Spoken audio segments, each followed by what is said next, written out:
Boa noite, gente. Nós somos Natália e Bruno e este é o segundo episódio de Frente para o Futuro. Nossa proposta como alunos de Ciência Política e Relações Internacionais é aproximar a política e sociedade, lembrando que a transformação sempre começa pelo diálogo. Com esse espírito, damos início a mais um debate necessário. Sejam todos bem-vindos. Nossa convidada é formada em Administração de Empresas pela UDF e construiu a sua trajetória como empresária do ramo imobiliário. Como mãe de 6 filhos e com experiência familiar marcante ligada à primeira infância, descobriu cedo sua vocação para as causas sociais, o que a levou a ingressar na vida pública. Foi eleita deputada federal em 2018, destacando-se pela defesa da primeira infância, da educação, do empreendedorismo e do combate à corrupção. Em 2022, conquistou o mandato de deputada distrital pelo Cidadania, com expressivos 17.208 votos. Com o objetivo de ampliar sua atuação nas políticas públicas que gerem emprego, promovam boa gestão e protejam mulheres, crianças e jovens. Nós recebemos no De Frente para o Futuro hoje a deputada Paula Belmonte. Que honra estar aqui. Deputada, muito obrigada por estar presente hoje aqui conosco. E a gente queria deixar esse momento para a sua saudação inicial. Primeiramente, assim, De Frente para o Futuro, né? Esse programa, eu tive assim uma oportunidade, antes de chegar aqui no estúdio, eu relembrei algumas passagens da minha vida aqui, fiquei mais de 4 anos aqui na UDF, e dizer que, para mim, estar num ambiente de universidade, com os jovens, com adultos, pensando na política, é uma honra. Então, eu me sinto honrada de estar aqui e estou à disposição para que a gente possa conversar sobre política, sobre o futuro e o futuro de Brasília. Muito importante. Deputada, então, para começar, vamos falar sobre algo fundamental, a representação feminina. Nessa universidade, mais de 15 mil jovens todos os dias entram nesses prédios, nessas salas de aula, a maioria mulheres, sonhando em serem líderes em suas áreas, avançar e se destacar. Mas aí nos deparamos com a notícia recente de um assédio e comportamento inapropriado por parte de um deputado distrital. Isso gera um medo de uma descrença profunda.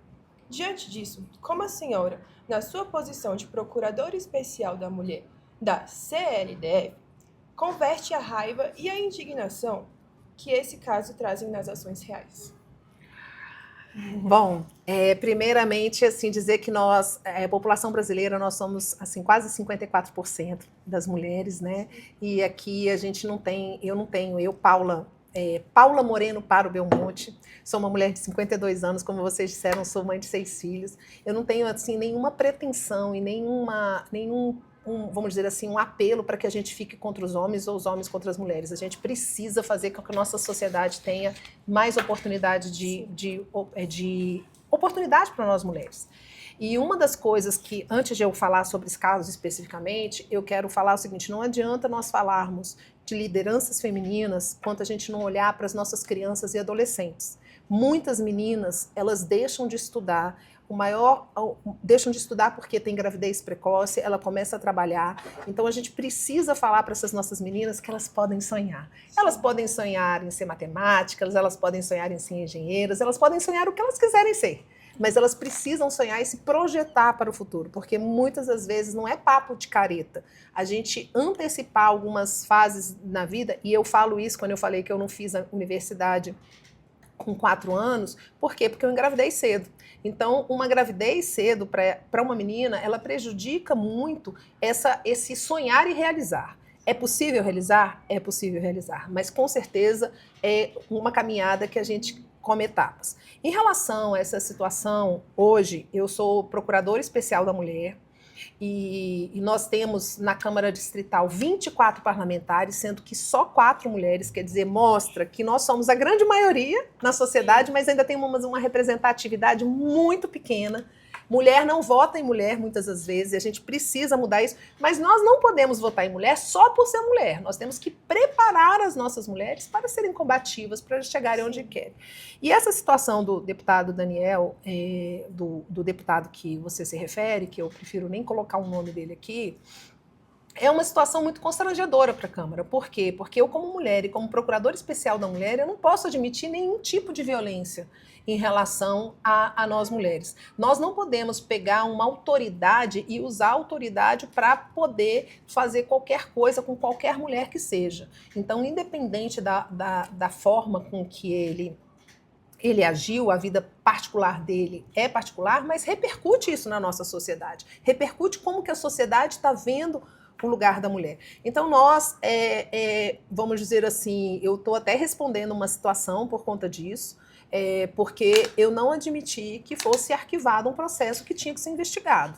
E por isso que eu tenho que ter muito cuidado com isso, eu tenho que ter essa responsabilidade como parlamentar, como instituição, como procuradora especial da mulher, não acusar ninguém. Ninguém está falando que ele fez a coisa. O que a gente quer é investigação adequada. E que nós possamos cada vez mais mostrar que a nossa voz feminina, Natália, ela não precisa ser falada mais grossa, nem gritando, mas que a gente fale, porque quando a gente fala e às vezes engrossa a voz, a gente é julgada. A gente é julgada porque estamos nervosas. E a mulher não pode ser descredenciada e muito menos descredibilizada. Então, esse é o nosso posicionamento na Câmara. Nós estamos pedindo aí que as investigações aconteçam. Se ele não fez nada, que ele seja inocentado. Agora, se fez, também pague. É isso que a gente quer. Sim. Tá bom. Deputada, falando um pouco sobre a sua atividade parlamentar e as pautas que elegeram a senhora, vamos falar sobre o PL 1666/23, que fala sobre o transporte gratuito para pais de filhos prematuros que estejam internados na UTI. É um projeto que é difícil imaginar que alguém se oponha. Entretanto, houve um veto do governador, que posteriormente foi derrubado. Naqueles momentos decisivos, onde o veto foi anunciado, como a senhora entendeu que era a melhor forma de agir? Era buscando apoio popular ou convertendo e conversando com cada deputado, visto que a senhora também se coloca como independente, né? Então, como foi agir contra esse veto? Bruno, primeiro eu vou explicar para as pessoas Sim, o claro. que é o projeto, né? O projeto é o seguinte, nós temos hoje quase 103 UTIs neonatais. Então, essas UTIs, elas têm tanto no sistema aqui da Secretaria de Saúde, que a gente contempla o IGES, quanto convênios. 103 UTIs neonatais significa que nós temos ali 103 crianças, teoricamente, a gente espera que nenhuma seja ocupada, mas se elas forem ocupadas, são 103 pessoas que estarão indo todo dia para neonatal. Nós recebemos, e eu acho que é importante as pessoas entenderem a grandiosidade desse projeto. Uma UTI neonatal, no mínimo, custa para o Estado mais de R$ 3.700. E os pediatras vieram até o nosso gabinete e falaram o seguinte: deputada, a criança, ela melhora muito e ela tem uma recuperação muito mais rápido quando ela tem alguém, em especial a mãe ou o pai, familiar, acompanhando essa criança. Então, olha só como é importante essa interação desde o primeiro momento, o contato físico. Então, o que eles perceberam? Que se a mãe está lá, a criança melhora mais rápido e sai da UTI neonatal. E o que significa isso? Roda de UTI. O que significa isso? Significa que a gente abre um espaço para uma outra criança que tem necessidade e o Estado, mesmo se não use, economiza R$ 3.700. Hoje, uma passagem, ida e volta, vamos colocar aqui, dependendo de onde a pessoa mora, R$ 21. R$ 21 vezes 100, a gente está falando de 20 mil reais por dia. Uma UTI, só uma UTI é 3.700. Então, o projeto ele é muito aquém ao que ele é muito abaixo o orçamento do que o se gasta na UTI. Por que eu estou trazendo todo essa explicação? Primeiro, a importância de nós termos as nossas crianças preservado uma familiar para cuidar. O segundo, todos os projetos que são feitos na Câmara, a gente fala sobre impacto orçamentário. O impacto orçamentário de um projeto desse é ínfimo perante a uma utilização do governo em manter a neonatal. Então, quando o governador vetou, e na realidade nós fomos até ele para falar, foi uma surpresa muito grande, porque não tinha lógica nós estarmos falando de um orçamento bilionário para a saúde, sendo que a gente ia economizar muito e salvar vidas. E foi aí que a gente, na realidade, o projeto ele tem 2 turnos, ele foi votado nos 2 turnos na Câmara Distrital e, na sequência, ele foi vedado por governador e foi aí que a gente conversou com os líderes partidários para que a gente pudesse derrubar o veto e trazer essa oportunidade para as mães. Mas é importante também deixar claro, Bruno, que o governo precisa regulamentar. Então, o que acontece? Hoje, as mães estão reclamando que o governo não regulamentou. Então, não adianta ter o projeto votado se o governo não regulamenta isso. E é isso que nós estamos agora trabalhando para que o governo regulamente e dê esse direito a todas as nossas crianças e principalmente os pais dessas crianças. A senhora acredita, na sua visão, que o veto representa uma desconexão do governo, desse governo, com as dores mais frágeis da população? Eu vou te dizer do meu sentimento, né? Eu sinto o seguinte, que é muito importante a gente ter obra, é muito importante a gente ter túnel, é muito importante a gente ter asfalto, mas só existe o asfalto, só existe o túnel, só existe o viaduto se tem ser humano. Então a política tem que ser humana. E aí eu vejo uma desconexão, de um modo geral, do governo que faz as obras, mas não cuida do ser humano. Entendi, muito obrigado. A gente quer falar um pouquinho também sobre a conjuntura política do DF, né? A Associação do Buriti parece que ela já começou, né? Ainda falta um ano para as próximas eleições. Existem forças de oposição que já colocaram seus nomes e há uma associação que parece se encaminhar dentro do próprio Palácio do Buriti pela atual vice-governadora. A gente pode imaginar que na próxima eleição a gente vai ter novamente uma eleição em polos. Como a senhora enxerga a possibilidade de surgir uma via política alternativa que não se encaixe nesses discursos extremos dessa disputa? Há espaço para isso? Eu digo que é concreta. Eu sou pré-candidata ao governo do Distrito Federal. Então, eu vejo que essa via alternativa, ela é importante. Né? É importante uma via que a gente possa não estar nos polos, mas a gente está na construção de soluções. Então, eu acho que há espaço, acho que é importante nós estarmos falando sobre política. Eu quero contar um pouco da minha história, claro, falando da política. Né? Até 7 anos atrás, eu não tinha uma noção do que era política, o que era partido político, o que representava nada disso, não tinha essa noção. E eu entrei para a política até por um convite de hoje, uma senadora, a senadora Leila, que é uma amiga, e que eu contando para ela, eu perdi um filho com 2 anos de idade, né? E eu contando para ela que eu queria fazer um trabalho social e tudo, e aí ela me convidou para vir para a política, e eu e a Leila, nós somos amigas, eu tenho plena confiança nela, mas temos pensamentos divergentes também em alguns pontos, mas isso não impede de fazer a boa política. E aí nós duas fomos eleitas, eu como deputada federal e como distrital.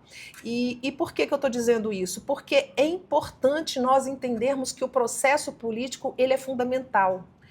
A minha experiência, quando eu cheguei na Câmara Federal, à época, eu não sabia quem era quem, tudo, mas eu cheguei lá como uma cidadã que queria fazer a diferença. E é importante as pessoas entenderem que quando a gente aperta o número que for e a tecla confirma, nós estamos dando um cheque em branco para aquela pessoa. E principalmente a pessoa eleita. Então, 2026 nós temos uma grande responsabilidade. Será que nós estamos satisfeitos com o que está acontecendo no Distrito Federal? Você trouxe uma questão super fundamental. Esse governo é humano? Esse governo ele cuida das pessoas porque é muito bonito. Nós estamos aqui na UDF, né? Num lugar extremamente privilegiado. Quando a gente passa aqui pelo plano piloto, é super bonito, a gente vê uma segurança. Eu estava até perguntando como que era a questão aqui dos moradores de rua que tiveram um problema seríssimo. Mas como que estão as pessoas nas nossas regiões administrativas? Eu vejo as pessoas sem emprego, eu vejo as pessoas numa situação, as crianças muitas das vezes sem uniforme, sem uma... Olha, eu lembrei uma coisa. No dia do meu TCC, eu desmaiei aqui. Olha, não sei nem por que eu lembrei isso agora. Eu fui lembrar de uma criança. Bom, eu doei sangue e fui defender minha... Não foi brincadeira, né? Então, eu estava lembrando de uma criança aqui que eu vi numa condição muito delicada. Então, assim, O que a gente quer? E eu vou dizer, nós às vezes ficamos focados numa candidatura ao governo, que é fundamental, que é o poder executivo, que executa as coisas, mas nós temos que acompanhar quem é o deputado distrital, quem é a deputada distrital que a gente vai votar, quem é o deputado federal, porque são pautas importantíssimas para nós. Por exemplo, o parlamento na Câmara Distrital, que eu tive essa oportunidade de conhecer a Câmara Federal e depois a Distrital. A Câmara Distrital, ela decide sobre a nossa vida em relação a tudo. Desde o horário de funcionamento, desde onde vai ter iluminação, aonde vai ter habitação, qual é o tipo da merenda escolar. Então, é importante a gente lembrar quem que a gente votou na eleição passada para deputado distrital. Se eu perguntar para a grande maioria das pessoas, as pessoas não lembram, porque acham que é pequena coisa. E não é. Não é. Deputado federal, muitas políticas que acontecem no nosso país, de investimentos. Eu nem estou dizendo de pauta conservadora, não, porque eu vejo de costume. Eu estou dizendo de pautas que são decisivas para o nosso país de desenvolvimento. Como que a gente está pensando em educação de uma forma nacional? Se nós temos aí um fortalecimento nas universidades, nós temos fortalecimento nos cursos técnicos, tudo isso depende da Câmara Federal. E como que é que a gente está votando? A gente lembra com quem a gente votou? Então, assim, o que eu quero dizer é que existe sim uma alternativa e eu estou me colocando como uma pré-candidata ao governo e acredito que vão vir outros e que a gente possa realmente fazer uma diferença. A democracia é feita com alternância de poder. A gente não pode manter o poder sempre das mesmas pessoas. Quais são as bandeiras que a senhora acredita que sejam capazes de furar essa polarização, essa bolha que já se avizinha por aí? A primeira é a paz. A gente precisa ter paz. Chega de assim, eu posso até ter uma tendência de alguns pensamentos de um lado ou de outro, mas chega dessa coisa de polarização. A gente não pode ter um contra o outro. A gente tem que entender que esse Brasil é rico. E essa Brasília é a capital federal. Então, a primeira bandeira, eu acho que é a convergência. E eu falo isso com vamos dizer, um mandato independente, que eu converso tanto com os deputados da oposição, quanto deputados da base. Eu acho que isso é construção. A construção de nós estarmos fazendo a política. E a outra questão é esperança. A esperança das pessoas. O que as pessoas querem? Elas querem onde morar. Elas querem ter dignidade para o pai e a mãe de família chegar em casa e saber que elas não vão deixar seus filhos sozinhos em casa, que elas sabem que ela vai ter o almoço, o jantar, não só do dia de hoje, mas do dia de amanhã. Então precisa mostrar para as pessoas que é possível nós desenvolvermos a nossa cidade. O orçamento do Distrito Federal é 73 bilhões de reais. 73 bilhões de reais. E nós temos uma população, vamos colocar assim, oficialmente 2.800.000, mas eu vou colocar 3 milhões. E pode se tornar até um pouco mais se a gente traz o Distrito Federal junto com Valparaíso, Novo Gama e tudo. O Rio de Janeiro, cidade do Rio de Janeiro, o município do Rio de Janeiro, ela tem quase 7 bilhões. E ela tem um orçamento de 46 bilhões. Tem 7 milhões de habitantes e 46 bilhões. É quase a metade do nosso orçamento. Nós estamos falando da capital federal, com problemas enraizados que não era para termos enraizados. Por exemplo, eu sou presidente da CPI do Rio Melchior. Nós estamos falando de uma cidade que é capital federal, que tem 65 anos, que nós temos 4 rios aqui no Distrito Federal que são considerados sacrifícios ambientais. Como que é isso? Uma capital nova. Nós estamos falando de uma cidade nova, de uma cidade que foi planejada. Então, a gente precisa mostrar que essa capital, ela veio para ficar e ela veio para trazer esperança para as pessoas e que a gente possa realizar. Qual o principal gargalo que a senhora enxerga hoje no governo, junto às pessoas, junto à população do Distrito Federal? Eu acho que a falta de comunicação. E eu vejo assim que Brasília, e eu falo isso por mim, né? Assim, eu estava trazendo essa questão, e por isso que eu acho muito legal vir para dentro das universidades, para os jovens. Eu fico muito feliz quando vocês se envolvem na política. Eu não tive essa oportunidade. Assim, não foi despertada em mim essa oportunidade. A oportunidade de nós entendermos que a política ela faz parte de tudo. E o gargalo hoje é que O brasiliense, muitas das vezes, está cansado de falar assim, você mora onde? Aí eu moro em Brasília. Aquela cidade de corrupto. Aquela cidade não sei o quê. Aí a gente acaba tendo aversão à política. E, na realidade, tudo precisa de política.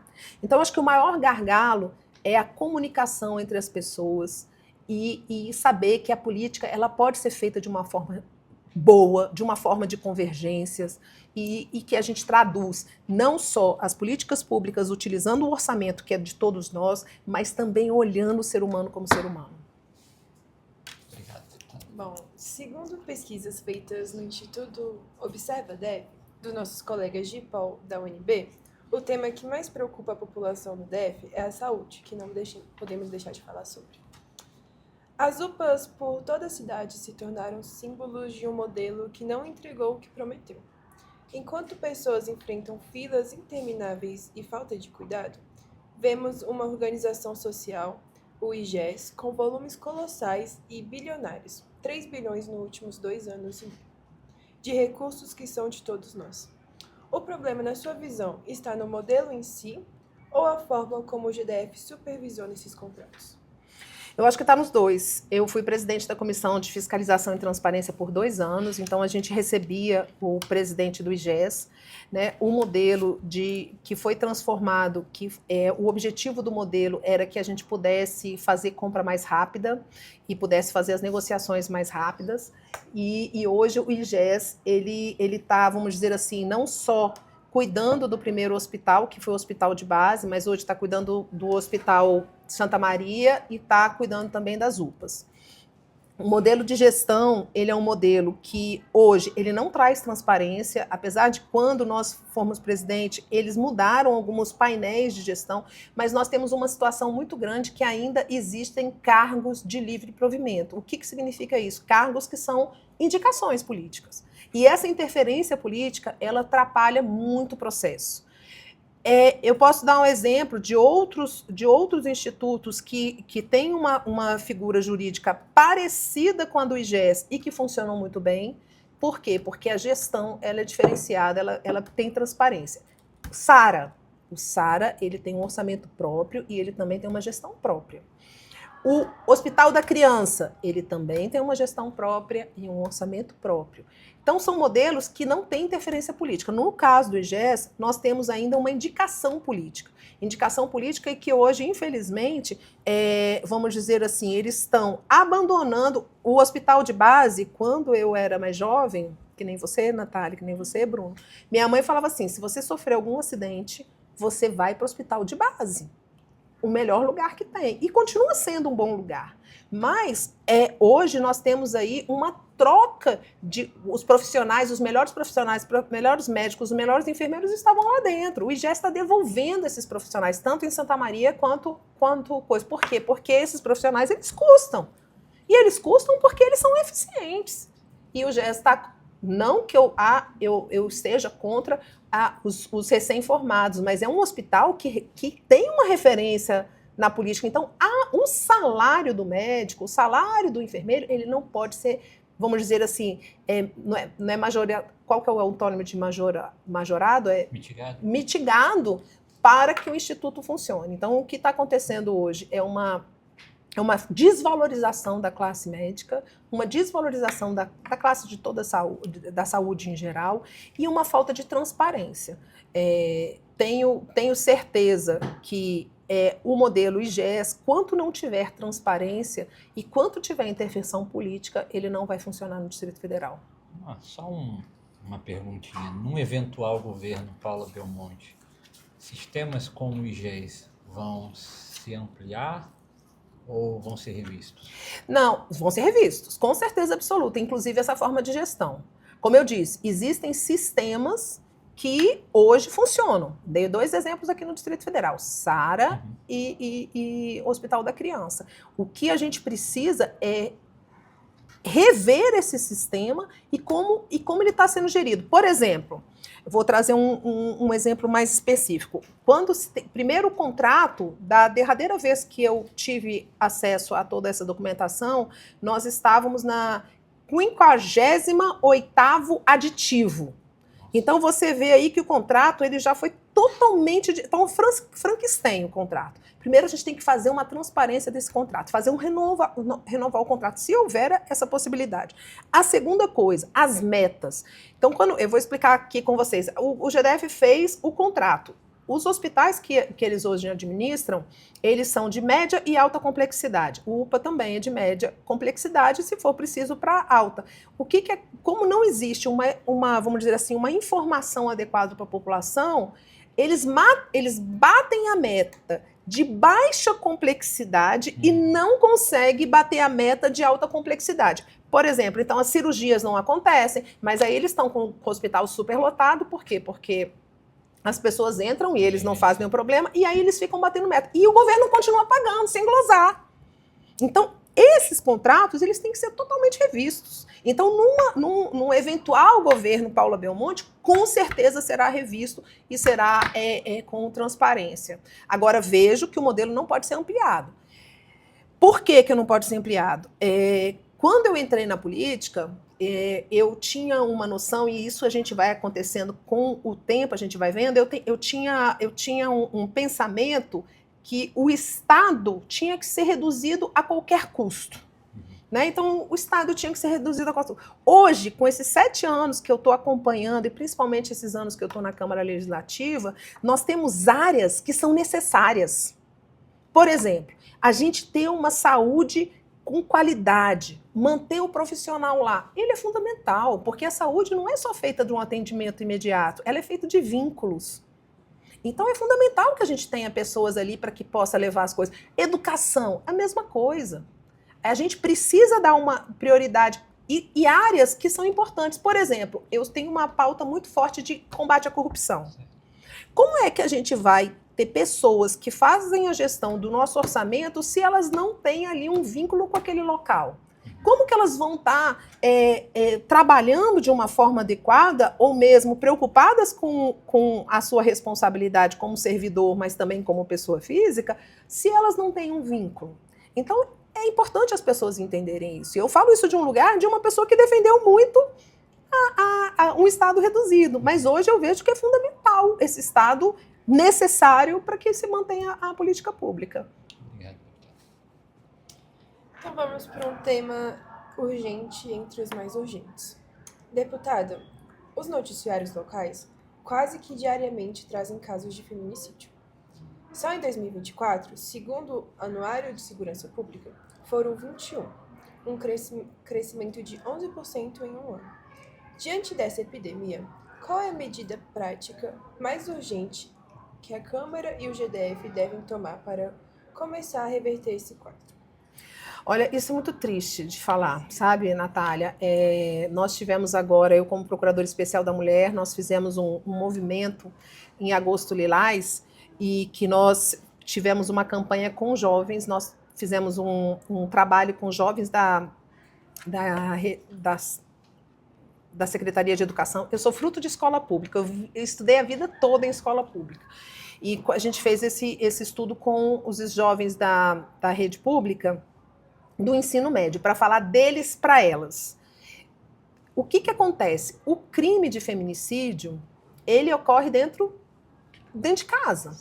E ele não ocorre assim, de uma hora para outra, se tornou uma pessoa assassinada e um assassino. Ele ocorre primeiro com o xingamento, depois ele começa com o empurrão, depois ele começa a falar, você não pode sair, daqui a pouco ele fala, por que você está fazendo isso? Então ele começa sutilmente.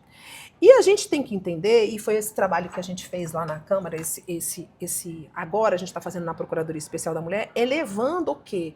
O homem, primeiramente, se identificar, porque também nós tivemos uma cultura de que o homem tem que ser forte, ele tem que ter uma opinião, ele tem que ter uma postura, e ele não se identifica e não se autorregula, muitas das vezes, com esse tipo de violência.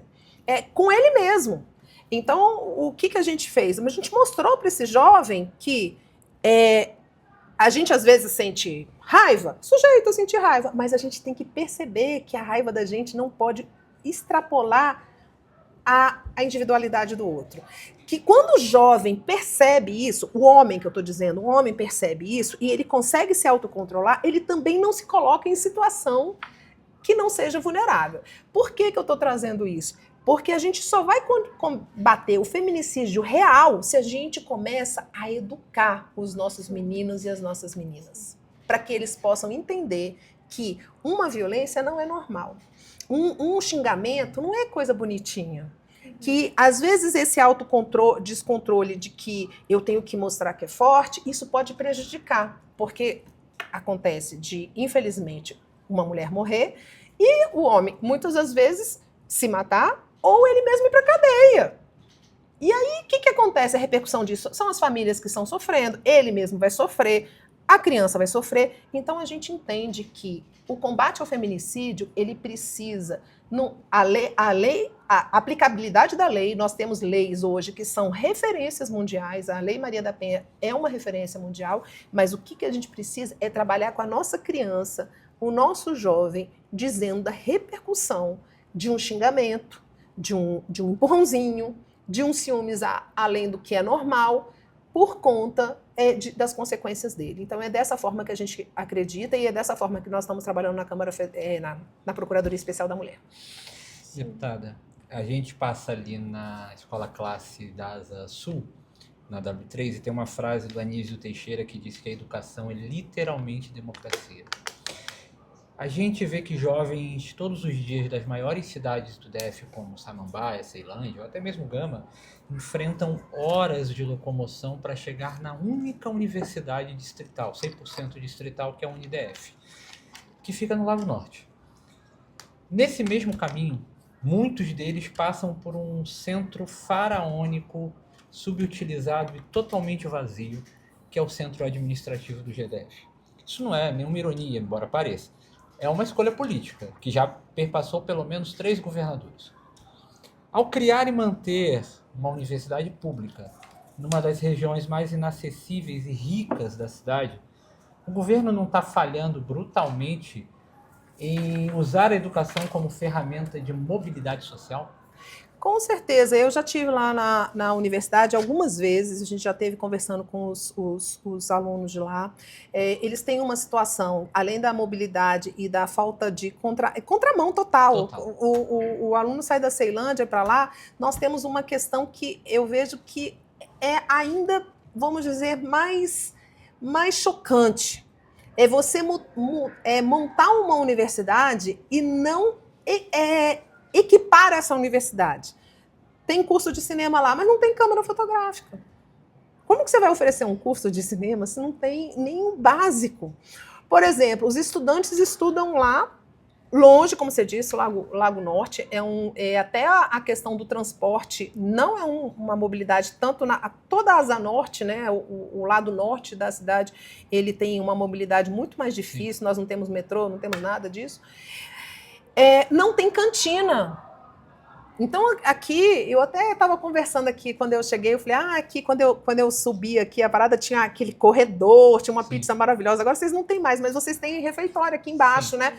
Antigamente não tinha. Como é que você vai lá para o Lago Norte e você vai ter que comer no estabelecimento mais próximo, que é o Iguatemi? Pouco caro, né? Talvez também. Né? Então, assim, essa falta de visão, ela é o que eu falei, é a questão de humanidade. Como é que você traz uma expectativa para esses jovens e você não dá direito desses jovens desenvolver? E aí eu vou trazer a sua frase. A democracia, literalmente, educação é literalmente a democracia. Por que a educação é literalmente democracia? Porque só através da informação que você consegue ter uma opção. Se você não tem opção, se você não tem educação, se você não sabe que essa água que você vai beber ela é potável e que você pode beber, se você não sabe disso, talvez você nem beba. Você só sabe se você tem informação para comparar. Se você só ouve uma coisa, você vai acabar tendo referência daquilo. Então, é importante que a gente dê informação para as pessoas. E hoje, o que está acontecendo... Só para você ter uma outra ideia, que nós nos deparamos lá. A reitora da universidade não é eleita. É verdade. Então, como que é? Infelizmente, a Câmara aprovou ainda a continuidade da reitora. Eu tive lá por 3 vezes, e por 3 vezes eu tive com o estudante, chamei a reitora e a reitora não estava presente. E é uma reitora indicada. Como que uma universidade não pode ter uma gestão democrática? Então, eu penso exatamente como que você falou. Eu acho que a gente tem que dar, sim, a vara para pescar, mas a gente precisa colocar um anzol nessa vara. Sem anzol, a gente não pesca. E assim, o que fazer com aquele complexo imenso? Você trouxe esse complexo, entre né? 3 grandes cidades do DF que está ali inútil para a população. Esse complexo, na realidade, é um problema, vamos dizer assim, do Ministério Público. Aí eu não posso nem julgar o governador, porque eu acho que esse complexo é um prejuízo para a nossa sociedade e nós vamos ter que fazer um acordo com o Ministério Público mesmo. Infelizmente, uma obra parada, ela dá mais prejuízo do que uma obra iniciada. Então, hoje é um prejuízo. A intenção de quando foi feito aquele complexo era para o desenvolvimento das regiões do entorno não, das regiões administrativas, e que eu acredito nisso. Chega das pessoas terem que virem para Brasília para buscar emprego, a gente tem que trazer a questões das regiões administrativas. Cada região administrativa ela tem um dom. Você vai para Braslândia, por exemplo, você vê a questão rural muito fortemente, você traz a questão religiosa, inclusive o turismo rural. Você vai para Planaltina, a mesma coisa. Você vai para o Gama, quem ama mora no Gama, né? Então, você tem aptidões ali, cada cidade, para que a gente possa desenvolver. Então, acho que a intenção, à época, foi essa intenção de regionalizar, trazer, tirar um pouco do fluxo aqui do Distrito Federal. Mas, infelizmente, hoje, essa obra tem que ser feito um acordo com o Ministério Público. Então, num possível governo da Paula Belmonte, com certeza, a gente faríamos como prioridade nós conseguirmos resolver isso com o Ministério Público para que a gente possa, porque é um prejuízo para a nossa sociedade. O Ministério Público é um parceiro da sociedade, ele tem que entender que isso é um prejuízo para o Distrito Federal e para o desenvolvimento econômico do Distrito Federal. Poderia ser uma universidade, poderia ser um grande hospital, poderia ser muitas coisas. O que a gente precisa é que esse, vamos dizer, elefante, ele seja liberado para utilização. A senhora adiantou um dos temas que a gente vai falar agora, que é sobre o Rio Melchior. Né? É um dos rios que corta as maiores cidades do DF e a senhora, inclusive, é CPI que trata sobre esse tema. Essa CPI constatou, dentre outras coisas, que a força de fiscalização, que já foi de mais de 200 agentes, hoje é de menos de 100. Ao passo que a CPF também ao passo que essa CPI também discute o projeto que seria de uma usina termoelétrica com captação de água justamente desse rio. Enquanto a fiscalização é tão frágil e o rio ainda sequer tem um sistema próprio de recuperação, autorizar esse empreendimento de alto impacto não afetaria essa recuperação e não colocaria em risco todo o trabalho desenvolvido pela CPI? Com certeza absoluta, eu não vou nem dizer com o trabalho da CPI, mas para a nossa sociedade. Primeiro, eu quero agradecer a oportunidade de falar do Rio Melchior, porque o Rio Melchior é um rio que ele fica nessa região de Ceilândia, Samambaia, Pôr do Sol e Sol Nascente, e que muitas pessoas não conhecem. É um rio de vazão pequena, mas é um rio extremamente importante para a nossa cidade. E aí eu quero contar um pouco da história até virar CPI. Quando eu, deputada federal em 2019 para fiquei de 2019 até 2022, eu fui procurada por uma associação de moradores que tem uma defesa com esse rio, falando dessa poluição do rio. Nós estivemos lá e a gente constatou realmente um rio assim com espuma, diferenciada e tudo. E à época, eu paguei com recursos próprios para uma empresa júnior da UNB para fazer uma análise do rio. E o que constatou é que realmente os parâmetros do rio, hoje nós temos uma classificação, que é classificação 1, 2, 3 e 4, para a classificação dos rios. O que significa essas classificações?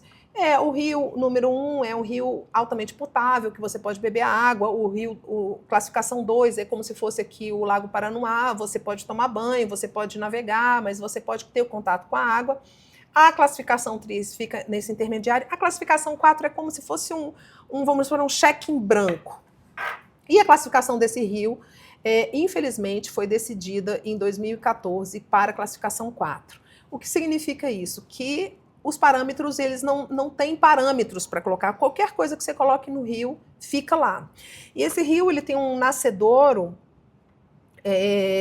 que logo na sequência vem a Companhia de Tratamento de Esgoto, que é a CAESB, que algum tempo atrás, na realidade, jogava esgoto puro dentro do rio.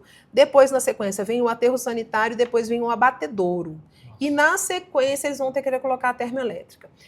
A nosso questionamento, primeiro, é que as pessoas entendam que esse rio, ele volta, depois ele passa pelo Santo Antônio Descoberto, depois ele volta para o Corumbá e volta para abastecer Brasília. Por mais que nesse percurso ele possa ter alguma recuperação, daqui a uns anos, com tanta poluição, isso vai repercutir no abastecimento de água em Brasília. Nós podemos estar tomando água contaminada. E também ali naquela região, existe uma região que é uma região de produtores rurais. Então, o que acontece? Um rio que tem água poluída, abastecendo, irrigando alimentação, a gente está comendo, muitas das vezes, intoxicado. Aí, quando eu fui para a Câmara Legislativa, eu fui visitar uma comunidade ali perto, e quando a gente chegou na comunidade, as crianças estavam todas cheias de erupção na pele. As senhoras caindo o cabelo.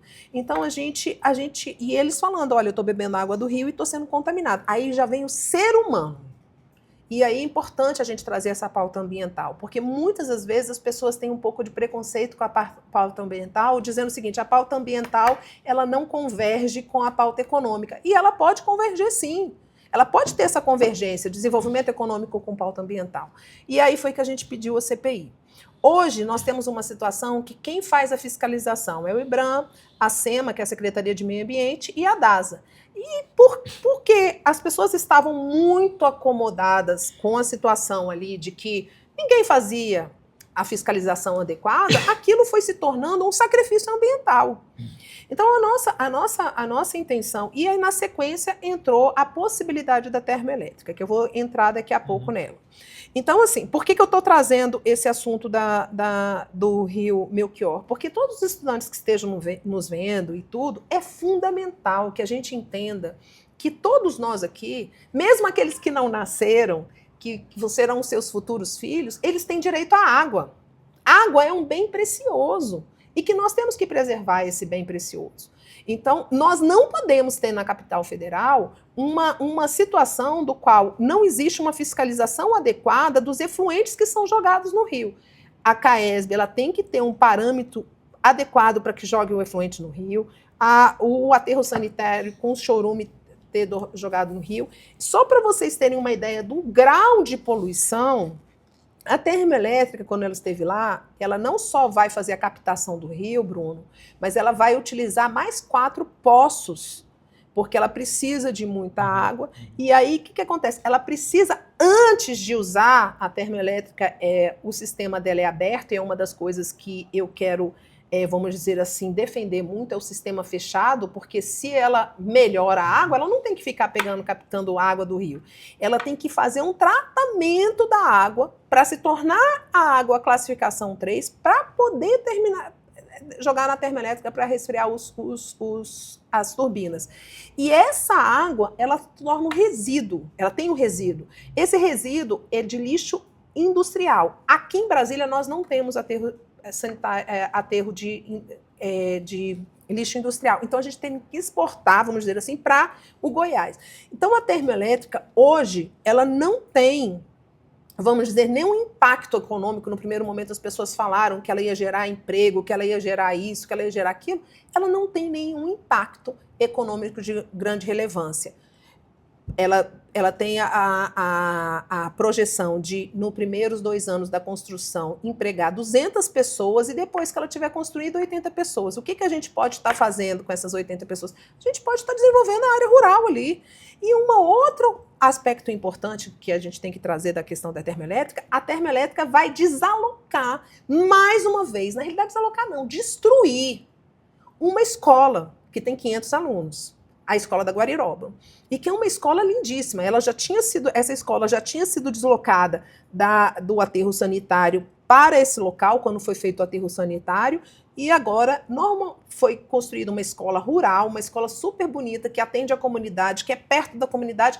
Eles estão querendo destruir essa escola. Escola não se destrói, escola se constrói. Então, eu sou totalmente contra a fixação de qualquer termoelétrico no Distrito Federal. Nós não precisamos. Quinta-feira passada, nós tivemos, num aterro sanitário do Rio de Janeiro, que hoje é referência ao aterro sanitário maior da América Latina, eles fazem um manejo de resíduos sólidos de 10 mil toneladas por dia, e hoje eles conseguem fazer dali biogás, fazer crédito de carbono, e nós precisamos trazer essas referências para o Distrito Federal. O Distrito Federal não precisa de termoelétrica, e o Distrito Federal não pode ter rio com sacrifício ambiental. Agora vamos falar sobre o dia a dia dos trabalhadores. Deputado, para que uma pessoa tenha seu pão quente nas padarias das áreas centrais da cidade, um trabalhador muitas vezes acorda às 4 ou às 5 da manhã e confia no metrô para chegar no seu emprego. Neste ano, a gente encontrou no sistema parado 49 vezes o metrô. 49 justificativas para dar ao patrão, 49 dias mais corridos, 49 frustrações. Enquanto isso, o governo segue um roteiro conhecido: privatizar. Como fez com a SEB e a rodoviária do Plano Piloto. Processos, inclusive, vitoriosos na Câmara. Para esse trabalhador que sofre com trens velhos e falta de recursos, a senhora acredita que a privatização é a solução?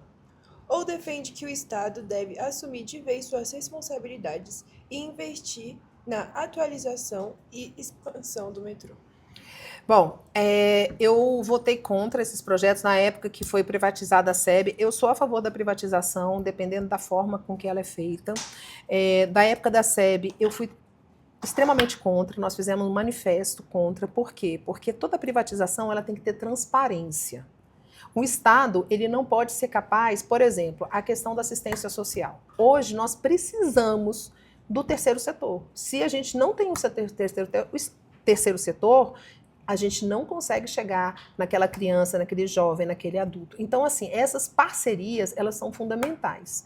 Então, assim, na SEB, hoje, ela não teve a transparência adequada e, infelizmente, não deu garantia para aqueles servidores, funcionários que tinham ali. Então, assim, eu vejo que a privatização é uma coisa importante, mas não sempre necessária. Como eu disse aqui, eu tinha uma tendência de falar de um Estado reduzido, mas hoje nós temos que ter um Estado eficiente e necessário. A questão da rodoviária, e que eu acho importante também, que fui contra, e essa eu batalhei muito, eu já estava na Câmara Federal, é uma PPP, uma parceria público-privada. O que aconteceu nessa parceria público-privada? As pessoas chegam lá na rodoviária acham que está muito melhor. E está mesmo. Ela está mais limpa, ela está com as escadas rolantes funcionando. Agora, o que tem por trás disso? Aí vem a transparência. E aí eu falo com muita propriedade, porque essa eu acompanhei de perto. Na rodoviária, por exemplo, nós temos algumas políticas públicas. Por exemplo, na hora. O Na Hora não pagava aluguel. Agora eles estão querendo cobrar aluguel. Se a gente fosse contabilizar o não aluguel Na Hora, do BRB, tem um posto de vacinação, tem algumas outras coisas de políticas públicas ali, se nós pegarmos esse dinheiro que a gente estava economizando, nós faríamos uma administração da rodoviária, que é o centro de Brasília, muito bem feito. Mas o que aconteceu? O governo fez uma parceria público-privada, que as pessoas têm esse sentimento que melhoraram, mas não sabem o que estão por trás. Ficou muito mais caro. Outra coisa, a publicidade. A gente tem um espaço nosso, do Distrito Federal, que é de todos nós brasileiros, eles colocaram um totem de publicidade lá e nós pagamos pela publicidade. Ele poderia ter feito um acordo de publicidade dizendo o seguinte: olha, o aluguel e foi isso que a gente batalhou. Os aluguéis que estão aqui das políticas públicas e a publicidade do GDF é obrigatória. Não, o GDF está pagando. E quanto que custa para estar assim? Outro ponto importante na questão da rodoviária é a questão dos permissionários. Ali tem pessoas, quem não conhece a pastelaria Viçosa, quem não conhece coisa... Como eu disse, eu vinha de ônibus para cá, então, assim, era muito gostoso, né? A gente, vamos dizer assim, eu comi uma caixa de bis da rodoviária até aqui. Entendeu? Era uma oportunidade de eu comprar um bis e não ter que dividir com meus irmãos. Então, a gente tem essa questão ali, a rodoviária recebe todo mundo, ela recebe o imigrante, é o primeiro coração de Brasília. O que a gente vai estar fazendo? Agora a gente vai ter que estar pagando para o ônibus estar lá. Aqueles permissionários que estão ali, eles não têm uma segurança jurídica, então eles já estão na terceira geração, e eles não têm a segurança jurídica para que eles vão se manter lá, ou mesmo que o ponto vai ser mantido lá. Então, por que eu estou trazendo esse ponto? Cada uma para a gente poder chegar na questão da privatização do metrô. Nós precisamos ter transparência e eficiência. A questão do metrô. O transporte público é um pilar de sustentação da nossa sociedade. Como eu disse aqui, a saúde, a educação, transporte, segurança são pilares de sociedade. A gente precisa entender como é que funciona e o governo tem que dar esse suporte. Agora, por que o metrô não funciona? Porque não é interessante para as empresas de ônibus. Como é que o metrô, há mais de 15 anos, não é construído nenhuma linha? Nós temos um metrô altamente defasado. E você está falando do metrô de 49 paradas, quem mora nesses lugares que tem metrô, mas quem mora na Asa Norte, quem mora ali no Lago Norte, eu não vou nem dizer Sobradinho, Planaltina, não tem metrô. E muitas das vezes não tem um ônibus que passe. Aí eles falam assim, a senhora saiu 4 horas da manhã. Qual a consequência de sair 4 horas da manhã? Além do cansaço. 4 horas da manhã ela deixou provavelmente o filho dela sozinha. Aí o menino e a menina tem que se cuidar sozinho para tomar um café para ir para a escola sozinho. A insegurança familiar. Então o transporte hoje, além da saúde, eu posso dizer que é o ponto mais preocupante da nossa cidade. Nós temos várias pessoas que moram. Brasília está ficando muito cara, então as pessoas moram em Águas Lindas, Novo Gama, Valparaíso, Jardim Ingá. E todas elas saem muito cedo para chegar no trabalho. São 2 horas para ir, 2 horas para voltar, ou mais que isso. Como que a gente está tratando o ser humano? Porque a política só é interessante se a gente muda a vida do ser humano. E é isso que eu acredito. Então, assim, essa questão do metrô, ela tem que ser uma batalha, principalmente não é uma batalha, mas vamos dizer assim, vamos trazer uma convergência que o centro da atenção tem que ser os brasilienses, não as companhias de ônibus. Hoje nós gastamos uma fortuna com companhia de ônibus. Eu não acredito que existe... eu vou até revisar esses números, mas eu acredito que Brasília é o lugar que mais subsidia passagem de ônibus, e hoje a qualidade dos ônibus, tanto os ônibus regulares quanto os transportes escolares, são precários. E aí a gente precisa mudar isso. A senhora acredita na efetividade de uma política pública como a tarifa zero? Acredito. Hoje nós estamos subsidiando 70%. E pagando.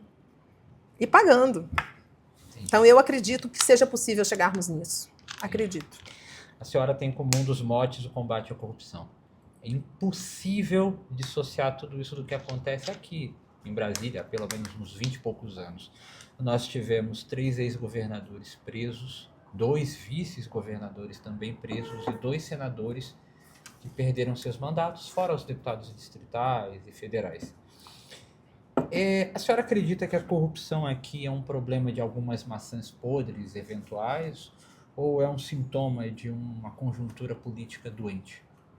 Eu acho que a corrupção é a falta de democracia. Porque a corrupção, ela não é só do político. A corrupção é de quem foi corrompido. Sim. Então, eu vejo o seguinte, eu quando entrei na política, né? E eu falei para vocês que eu não conhecia muito partido político e tudo. Aí eu falava com as pessoas, olha, eu estou aqui pedindo o voto de vocês, de confiança, porque eu acredito num país mais sério, um país que tenha o combate à corrupção.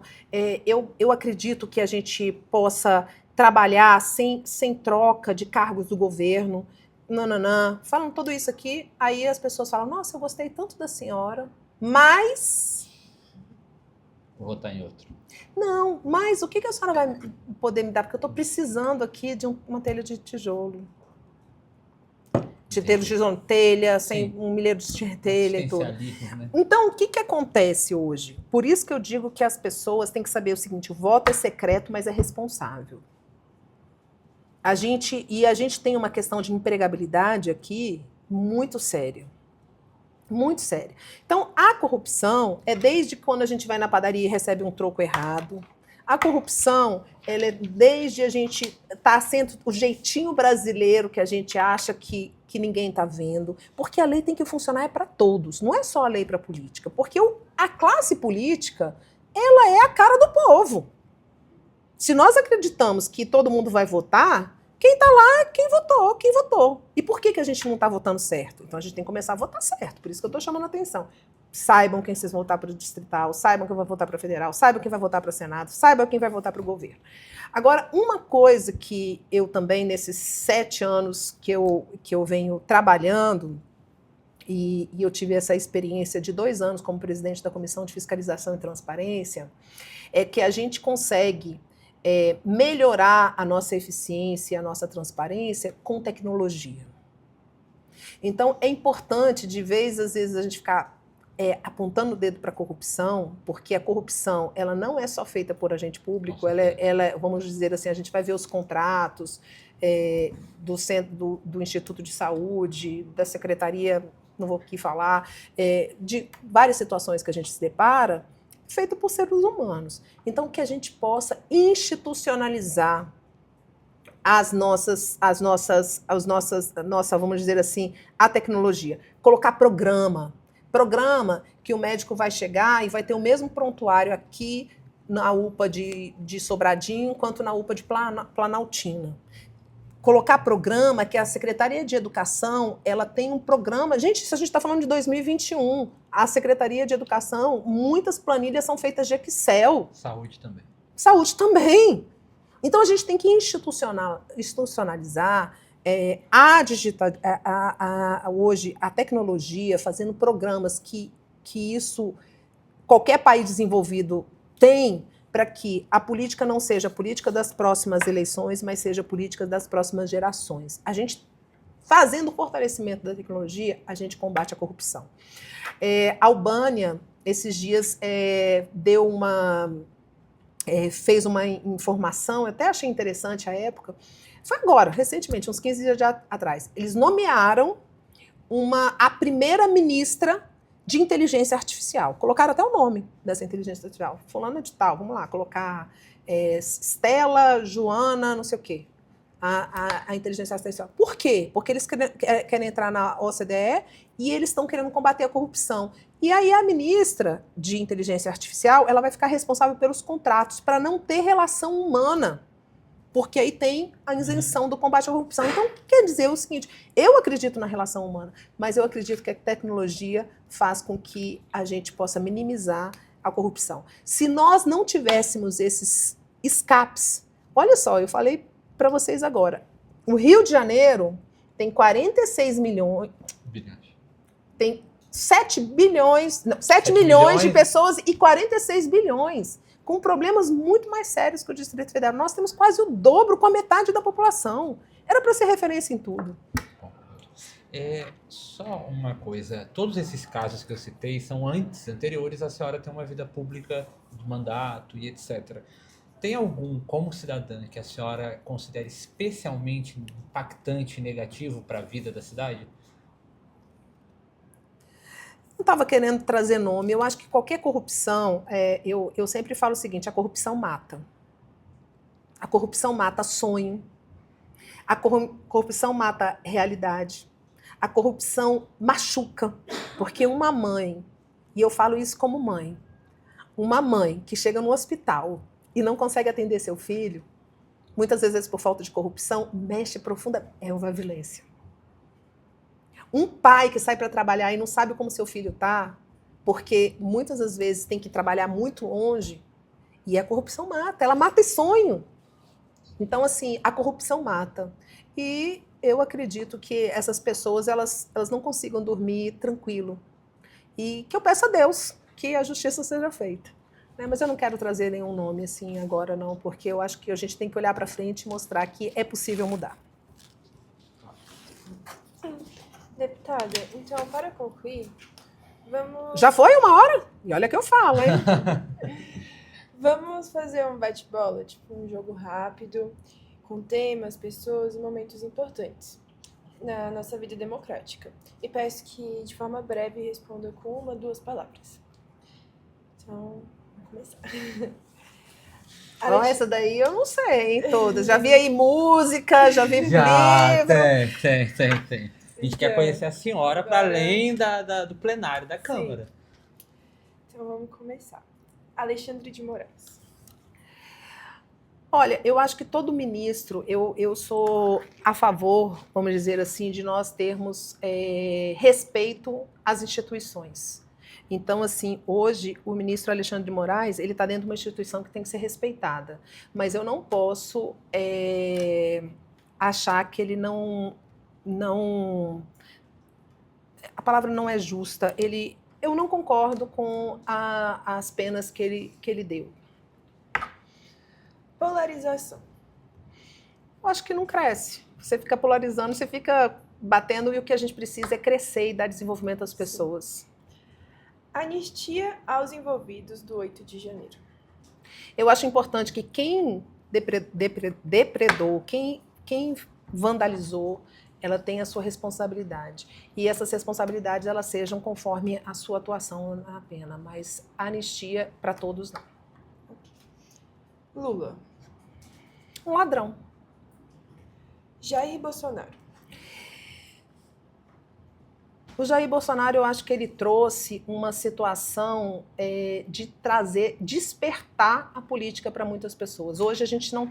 Há 7 anos, 8 anos atrás, vou dizer mais, Sérgio Moro despertou com a Lava Jato uma responsabilidade social. Então eu acho que o Brasil está fazendo um despertar, não é direita e esquerda, mas despertar que nós somos brasileiros e que nós temos vamos dizer assim...